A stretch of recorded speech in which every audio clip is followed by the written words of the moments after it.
Fala, nação tricolor! Seja bem-vindo a mais um vídeo aqui no canal. E essa história de Kevin Andrade no São Paulo procede ou não? O tricolor que volta a campo amanhã, novamente jogando fora de casa, agora contra o Red Bull Bragantino.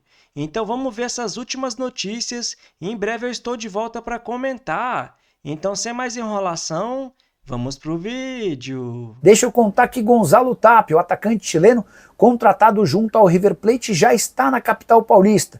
Ele desembarcou nas últimas horas no aeroporto de Guarulhos, vai passar por exames médicos e assinar contrato por uma temporada, empréstimo de $100 mil.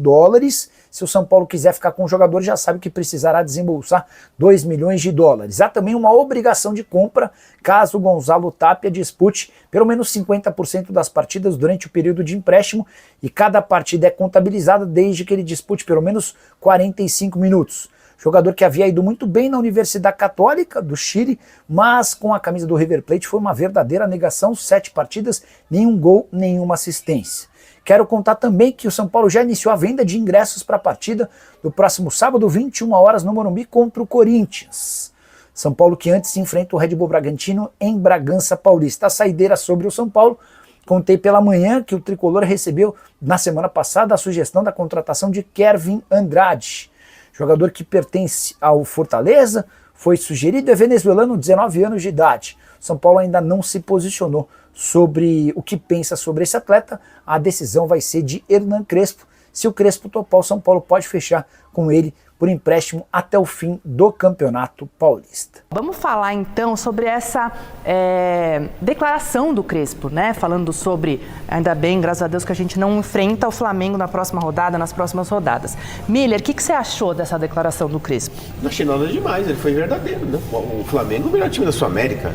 Eu também acho, né? Que o Flamengo é o melhor time da Sul-América, tem um grupo muito qualificado. E ele só afirmou isso, né? Que todo mundo já viu. Ele é culpado na escalação. Por quê? O que você achou ali? Ele escalou 3 zagueiros e 3 volantes. Aí ele se acovardou nesse sentido, né? Tá. Jogou muito retrancado, esperando o erro do adversário. E o Flamengo dificilmente erra no Maracanã, né? Então o Flamengo poderia ter feito 3, 4, 5, teria sido um placar normal, pelo que construiu o Flamengo ao longo da partida. O São Paulo pouco criou, com o André Silva lá na frente, Marina. O São Paulo não vai pra frente, não vai conseguir, vai ter êxito, né? Não tem Lucas, não tem Ferreirinha, principalmente. Quarta-feira pega o Bragantino, né, Xará? Isso, é Bragantino fora. Pega o Bragantino lá, é uma partida difícil, o Bragantino acima da tabela, na parte de cima da tabela, e o São Paulo precisa pontuar no Campeonato Brasileiro, né? Tá 1 ponto na zona de rebaixamento. O resultado foi merecido pro Flamengo, né? E o Crespo não falou nada, pra mim não falou nada demais, só constatou um fato. A única coisa que eu não sei, Xará, porque você sabe que a geração de hoje, ela é muito mais melindrada do que a da sua época. Totalmente. Né? Totalmente. Então, de repente, os jogadores de hoje, que são tratados com muito carinho, com muito zelo, com muito dengo, eles ouvem o chefe, que chegou agora, falar isso, eles podem pensar assim: puxa vida, se o técnico publicamente fala isso, é porque a gente não é bom, porque a gente não é... mesmo que a gente saiba que o Flamengo seja melhor, mas para eles internamente, eu não sei se isso pode soar como... Sabe, o nosso técnico não considera a gente um grande time. Eu acho que essa repercussão é só por parte da imprensa. Certo. No interno, os jogadores não pensam assim. Agora, o Luciano deve voltar, porque estava suspenso, então já é uma alternativa importante, né, para a realidade de São Paulo. O Lucas é difícil. O Lucas é difícil, né? Até porque tem clássico como no disse sábado, o Crespo, né? O Lucas pro próximo final de semana. Pro Corinthians, né? Exatamente. Como disse o Crespo na coletiva, né, quando perguntaram do Lucas. Eu vou rezar. Vamos rezar para que ele volte, né? E o Oscar também precisa jogar um pouco mais de bola, né? Precisa, hein? Eu sei, Xará, eu sei. Lembra quando o Oscar Você foi tem razão, contratado? você tem razão. Eu critiquei, falei assim: o Oscar não vai resolver Tá o problema bom, do meio campo mas ainda. se ele tá lá, ele tem que jogar, pô. Exato. Acho que ele poderia Deveria, né? jogar mais daqueles que estão lá. Mas não adianta. O Oscar vai querer o quê? Ele é o segundo volante, mais nada. Lembrando, né, que o Rian entrou no jogo, entrou bem, o Ferreira também entrou bem, mas também não tá conseguindo O Crespo jogar tem que apostar na tanto tempo garotada. ainda. Eu também acho. Até porque o garotada tá lá. Também acho. O Lucas Ferreira, o Rian. Coloca como titular. Sim. Não tem o Ferreirinha. Lucas Ferreira não tem o não pôde, que tava com, né? Exatamente. Mas na próxima aí... A primeira impressão não foi das melhores, Arnaldo. Era um jogo muito difícil, a derrota era o mais provável mesmo, contra o Flamengo super poderoso, mas a forma incomodou um pouco, né? Pois é, eu acho que a coletiva do Crespo teve, primeiro, né, a evidência, isso para quem acompanhou o Crespo no primeiro trabalho e quem estava acompanhando o trabalho do Zubeldia, a forma de comunicação são diferentes, né? O Zubeldia, ele é visceral, qualquer coletiva, ele vai além da pergunta. O Crespo não. E o Crespo, curiosamente, na primeira coletiva deixou claro, olha, contratação, reforço, problema econômico é com a direção. Não vem perguntar para mim. Departamento médico, o cara que está contundido e tal, é para o departamento médico, não é comigo. Então, eu acho isso, de uma certa forma, eu falo do jogo. Então, vamos lá, eu acho importante, porque estava muito confortável para a direção, para os jogadores, tudo no Zubeldia. O sofá saiu da sala, né?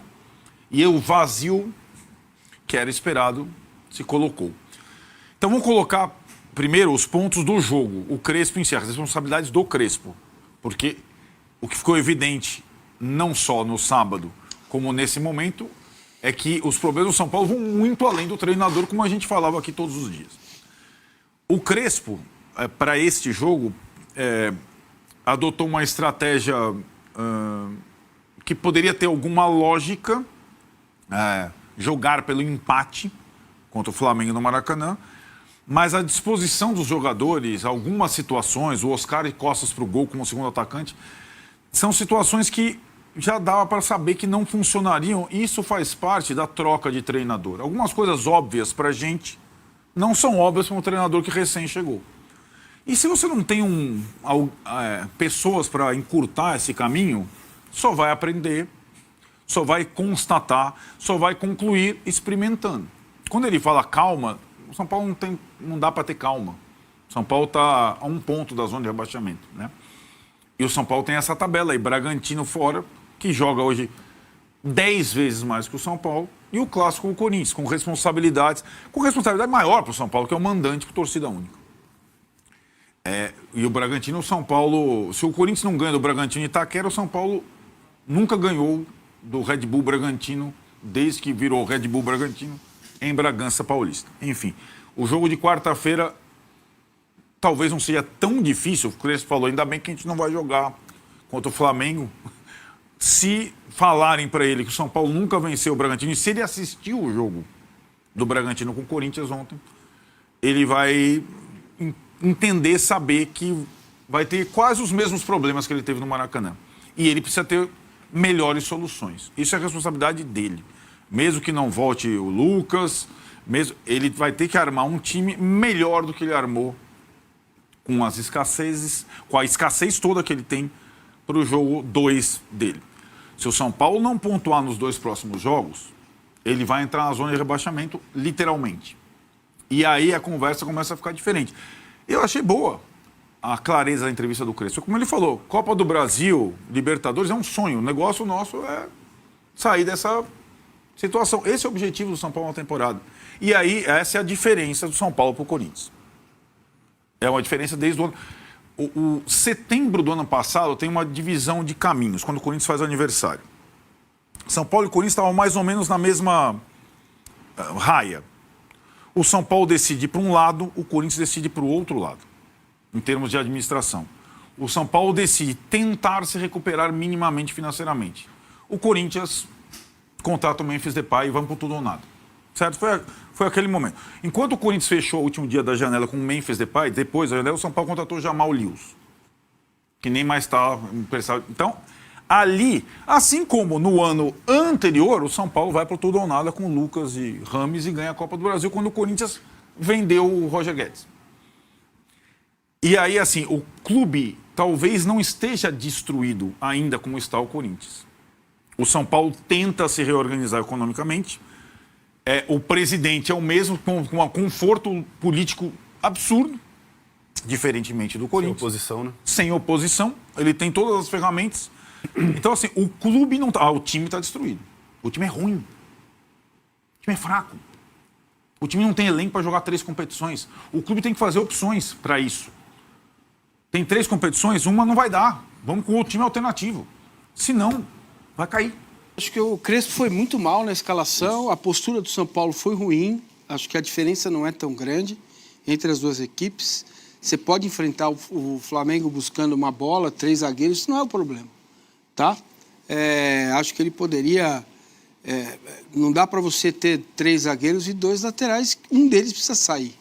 O que o Wendel está fazendo lá? Pois é, isso é uma boa questão. Uma boa questão. Ótimo. Cara, ele seria um jogador para ser uma válvula de escape, né, e ter um jogador para correr também e deixar o Oscar para alimentar, né, o centroavante mais um para incomodar a saída de bola. O São Paulo teve uma leve melhora quando ele coloca o Ferreira em campo. Não sei se vocês concordam comigo. Porque aí o Oscar veio jogar mais para trás. Mais para trás, e o Flamengo também tinha diminuído o ritmo um pouco. Antes do segundo gol, o São Paulo melhoraram um pouco. Então eu achei que o Crespo fez tudo errado, tá? Mas, normal. Ó, tô aqui, tô passando um paninho pro Crespo, tá? E tô lembrando vocês que pediram fora o meu dia, de que nem sempre, às vezes acontece, de você melhorar muito o rendimento de um time, mas leva tempo até o outro treinador ajustar. E eu gostei da coletiva do Crespo, que ele falou, ó, como disse o Arnaldo, problema médico, fala com o médico, não comigo, contratação com a diretoria. Ele não vai ficar segurando o piano como o Zubeldia segurou. Isso me chamou muito a atenção na coletiva, viu, Vitor? Então vamos comentar sobre essas últimas notícias do São Paulo. E o tricolor volta a campo amanhã, novamente jogando fora de casa, agora contra o Red Bull Bragantino. Mais um jogo muito difícil e importante para o São Paulo tentar buscar os 3 pontos, até porque está apenas 1 ponto à frente da zona de rebaixamento, e o tricolor tem seu 3º pior início da era dos pontos corridos. Em 13 rodadas, em 2013, o São Paulo tinha 10 pontos, em 2021 tinha 11 pontos, agora em 2025 e em 2017 o São Paulo tem 12 pontos. Em 13 jogos nesse campeonato, o São Paulo venceu apenas 2, empatou 6 e perdeu 5. E eu já vejo alguns comentaristas e alguns torcedores falando, viu, o São Paulo trocou de treinador, mas não adiantou nada. Mas calma, né, galera? O Crespo acabou de chegar e logo no seu primeiro jogo enfrentou nada mais e nada menos do que o líder do campeonato, que muito provavelmente, se tivesse o Zubeldia, também teria perdido. Eu concordo que o único problema do São Paulo não é só treinador, é também do seu dirigente, até porque se o clube atravessa essa grave crise financeira, é muito culpa deles. Mas agora também não vem falar que esse péssimo Brasileirão que o São Paulo faz também não é culpa do Zubeldia. Até porque mesmo jogando em casa, o São Paulo empatou contra o Sport, contra o Fortaleza, perdeu para o Mirassol e para o Vasco da Gama. Então será que esses times têm mais elenco do que o São Paulo? Não faz muito sentido. E não vem falar que é porque o São Paulo não tinha Lucas Moura, não tinha Oscar e Caleri, porque mesmo com esses jogadores, no Paulistão, no comando de Zubeldia, o São Paulo não venceu a Inter de Limeira, o Velo Clube e tinha perdido para a Ponte Preta. Então, na minha visão, o São Paulo fez muito bem sim em trocar de treinador. Então vamos esperar alguns jogos para realmente começar a avaliar o trabalho do Hernan Crespo. Diferente de alguns comentaristas, eu não concordo que o São Paulo tem que jogar em todos os jogos com esse esquema de 3 zagueiros. Até porque os alas do time sobem muito pouco, né, galera? São muito lentos. Tanto o Cédric na direita, tanto o Enzo Dias na esquerda. São laterais mais defensivos.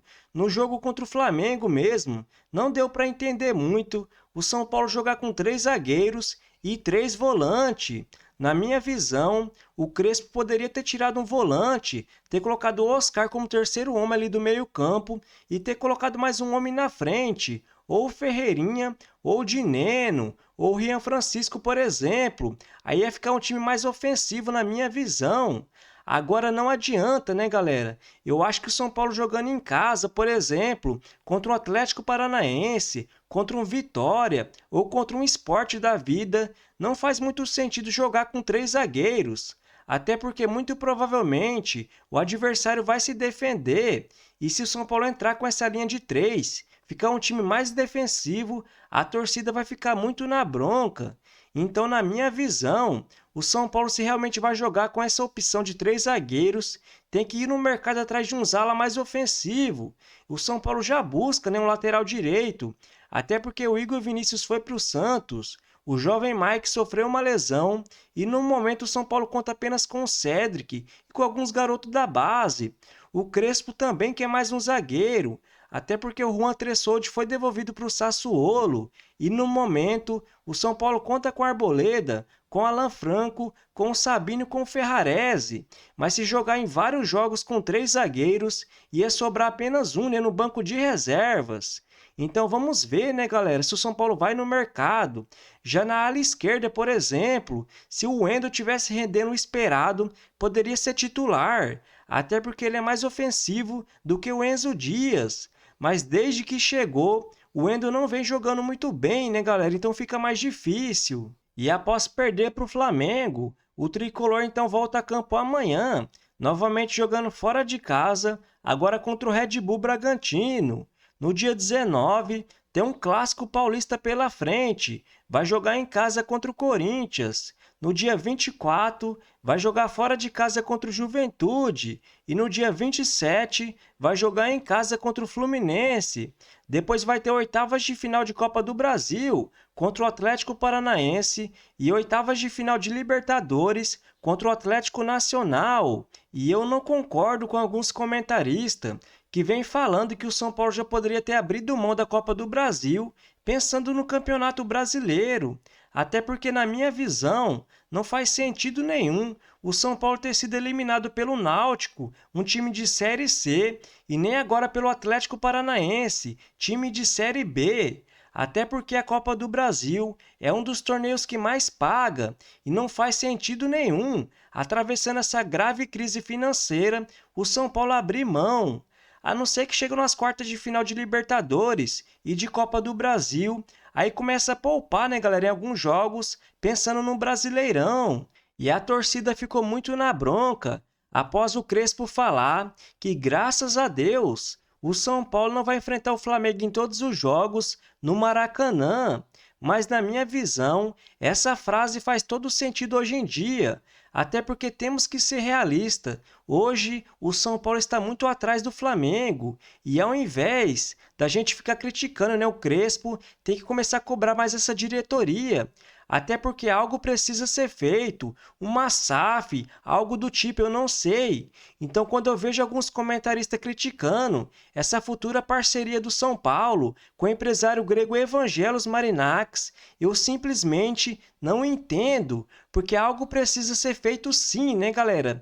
Até porque se continuar desse jeito, em breve, o São Paulo corre muito risco de cair para uma segunda divisão. Então, se você curtiu o vídeo, deixa seu like, se inscreva no canal e até a próxima!